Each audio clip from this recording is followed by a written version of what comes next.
Il était une fois, en Chine, dans la ville de Tom-Ha, un tout petit chien qui errait de maison en maison, de rue en rue, parce que ce tout petit chien n'avait pas de foyer. Il était tout mignon, avec ses petits poils tout bouclés, un peu roux à cajou foncé, un peu avec son petit museau un peu de travers et ses grands yeux ronds tout noirs. Comme il était mignon, ce petit chien. Il n'avait pas de nom, hélas, parce que, comme tous les chiens de la ville de Tom-Ha, c'était un chien en sursis. Car vous le savez, le chien en Chine est un mets très raffiné.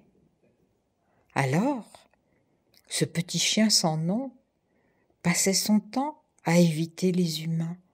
Il avait trop peur de se faire attraper et de passer à la cocotte. Un jour, le petit chien, qui n'avait pas de nom, se promenait dans une des rues de Tom-Ha lorsque tout à coup, il vit, arrivant sur un vélo électrique, une jeune fille magnifique.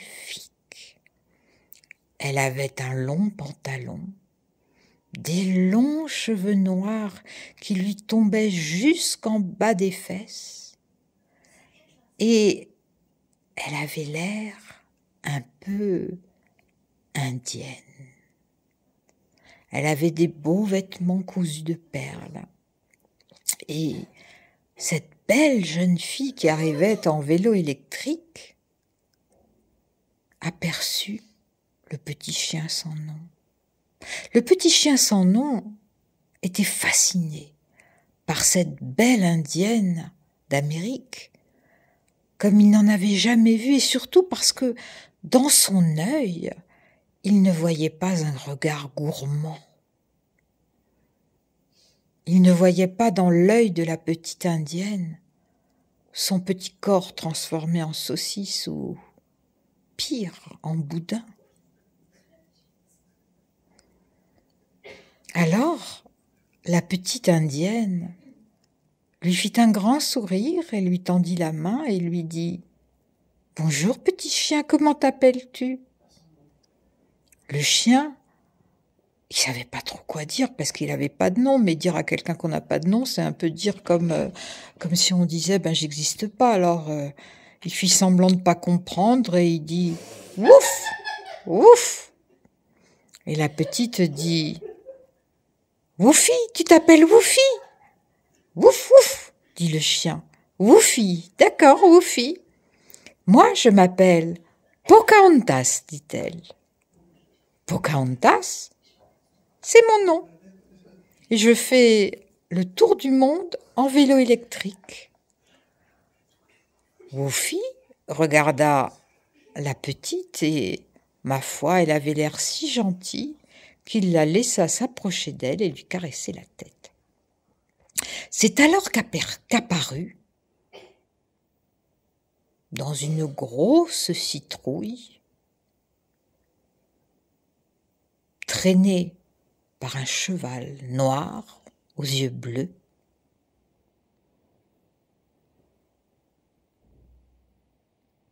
une princesse.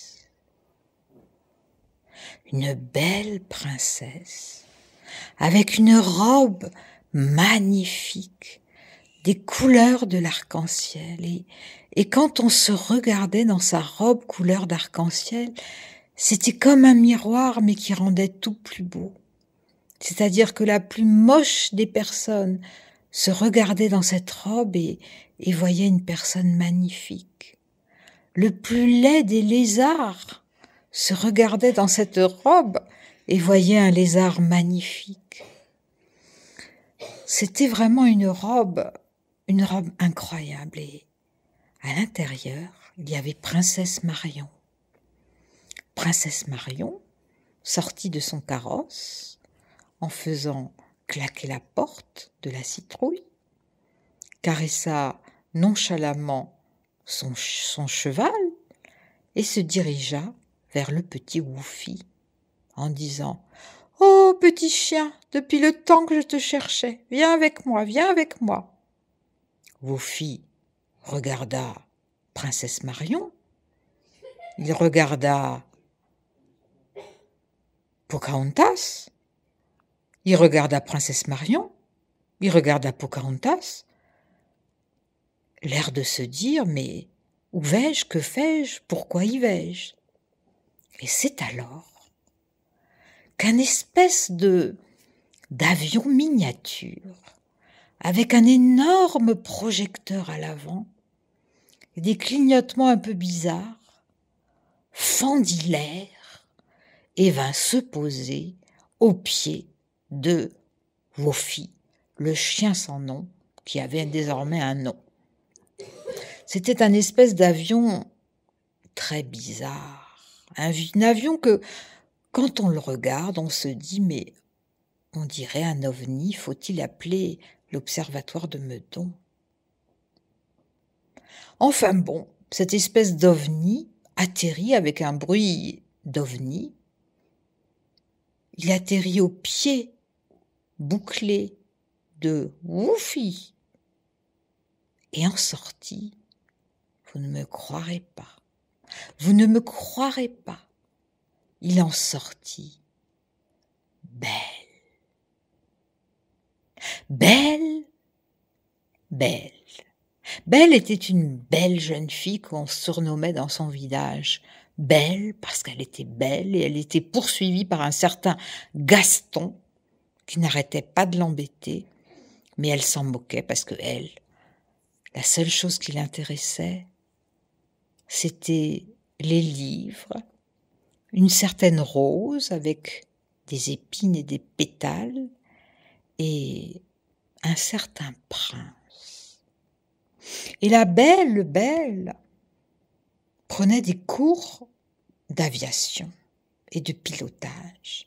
Et elle était en train d'essayer un nouvel appareil volant pour l'armée de l'air, dans le plus grand secret, parce qu'en fait, son métier, c'était ça. En plus de lire des livres, elle était testeuse d'avions de secret de l'armée de l'air de Chine. Et donc, elle atterrit au pied de Woufi. Et lorsqu'elle vit cette petite boule de poils bouclés qui la regardait, les petites oreilles en l'air, avec son petit museau de travers, elle eut un coup de cœur. Elle dit « Mais t'es trop mignon, mon petit. Viens avec moi. » Alors Woufi était drôlement embarrassée. D'un côté, il y avait la belle, de l'autre côté, il y avait Princesse Marion, et de l'autre côté, il y avait Pocahontas. Et toutes les trois tendaient la main vers Woufi pour l'attraper. C'était un cas de conscience terrible, parce que il voyait bien qu'aucune des trois jeunes filles n'était là pour en faire des hot-dogs. Il voyait bien que les trois belles jeunes filles qui étaient là ne voulaient que son bien à Woufi. Mais enfin, quand on est un petit chien, on ne peut pas se couper en trois. Alors Woufi était drôlement embêté. Et d'un autre côté, il n'avait pas très envie de rester dans la ville de Tom Ha, cette ville chinoise cruelle, où les petits chiens survivent rarement au-delà de leur première année. Idem pour les chats. Des mets très raffinés. Enfin, comme tous les chiens et tous les chats de Tom Ha, Woufi voulait partir. Mais comment partir ? La ville de Tom Ha était entouré d'un désert de sel, inaccessible, infranchissable, sauf avec d'énormes voitures à roues blindées. Parfaitement des roues blindées. Mais oui, des roues blindées pour que les missiles de Corée du Nord ne n'atteignent pas les roues, parce que effectivement, des fois, il y a des missiles nord-coréens qui atteignent les roues des voitures et qui les explosent, et alors on se retrouve perdu dans le désert des sables, de sel. C'est pour ça qu'il y a des avions. Des avions que l'armée de l'air chinoise, pilotée par Bell, faisait des tests. Et c'est alors que Princesse Marion se mit à dire être ou ne pas être. Pocahontas rajouta: il y a quelque chose de pourri au royaume du Danemark. Et la troisième personne dit la troisième personne, elle dit: aussi grand soit ton cœur, aussi petite soit ton âme, suis ton chemin et le destin te frappera. Tout n'est que silence, et le reste n'est que silence. Le reste n'est que silence. Le reste n'est que silence. Silence, silence. Le petit chien éberlué regarda à gauche, à droite, au milieu, mais figurez-vous que le chien répondit: un peu moins que fils, mais beaucoup plus que neveu. Mais oui, vous le savez peut-être pas, jeunes auditeurs, mais ce chien-là connaissait par cœur toutes les répliques d'Hamlet, qui est une grande pièce de théâtre de William Shakespeare. Et ce petit chien-là, quand il ne traînait pas dans les rues de Tom Ha, ce petit chien allait à la bibliothèque et lisait l'œuvre complète de Hamlet, en chinois évidemment, ce qui est très compliqué, même quand on est un petit chien chinois. Eh bien, notre petit Woofy était devenu un chien très cultivé et un chien qui adorait Hamlet.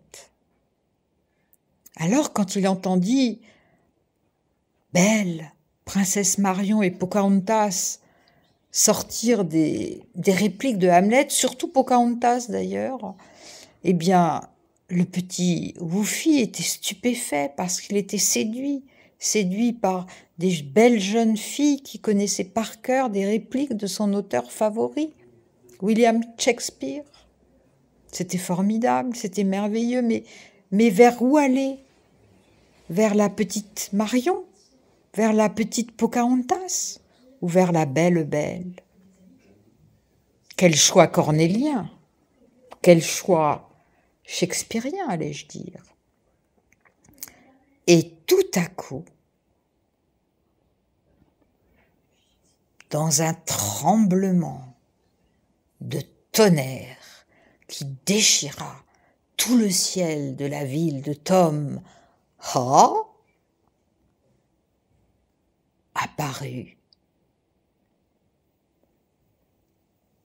chevauchant un fier cheval, la roue. loup-garou. Larou-garou était un loup-garou qui s'appelait Larou-garou. Larou-garou, le loup-garou, chevauchait ce cheval fou sous la pleine lune, quand tout à coup, il aperçut Princesse Marion, Belle, Pocahontas et le petit chien au milieu, et il leur dit « Regardez, regardez dans le ciel !» Tous levèrent la tête, et que virent-ils dans le ciel? Le spectre de Hamlet. Belle le regarda. « Oh, mais qu'il est beau !» dit-elle. Pocahontas dit « Oh, mais qu'il est beau! Pour lui, je mettrais une robe. »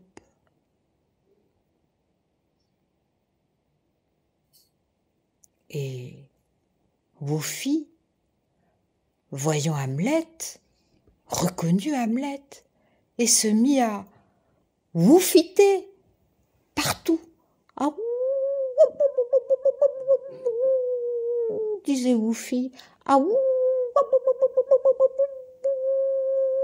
disait Woofy, comme un loup, parce que vous le savez, tous les chiens descendent du loup. C'est pour ça qu'il ne faut pas tuer les loups. Et donc, Woofy faisait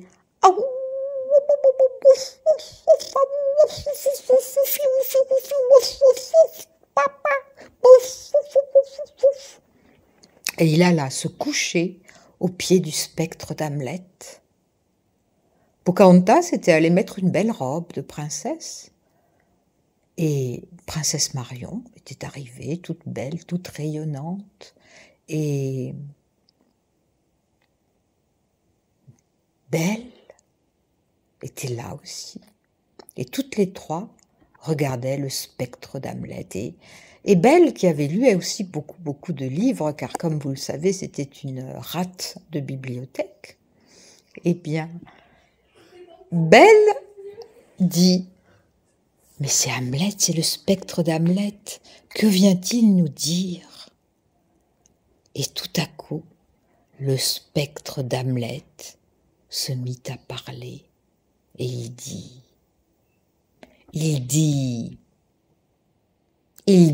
le spectre d'Hamlet, il dit, mange-moi.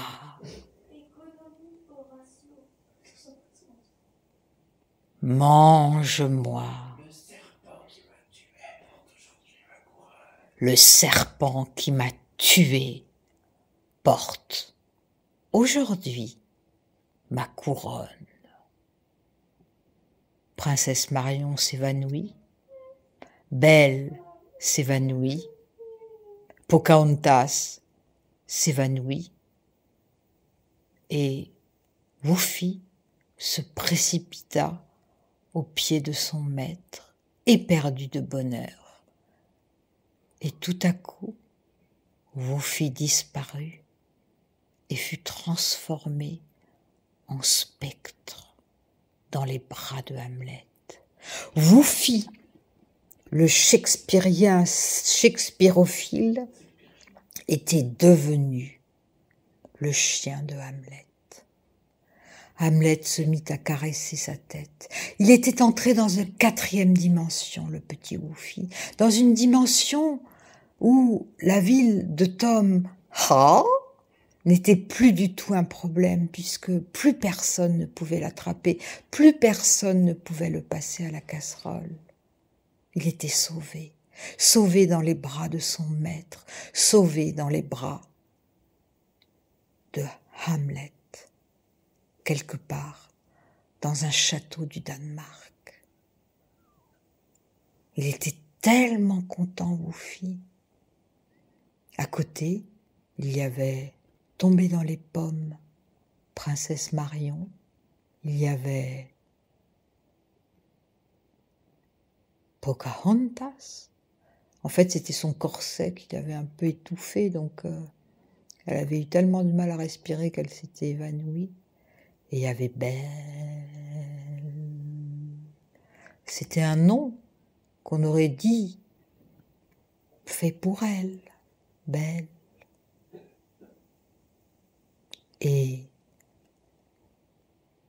peu à peu, la nuit s'acheva, le jour commença à se lever, et au lendemain, les habitants de Tom Ha virent, avec des yeux ronds d'étonnement, un espèce d'avion miniature, comme un jouet télécommandé.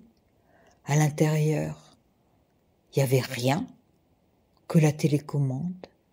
Il y avait par terre une toute petite figurine de Pocahontas. Il y avait une toute petite figurine de Belle.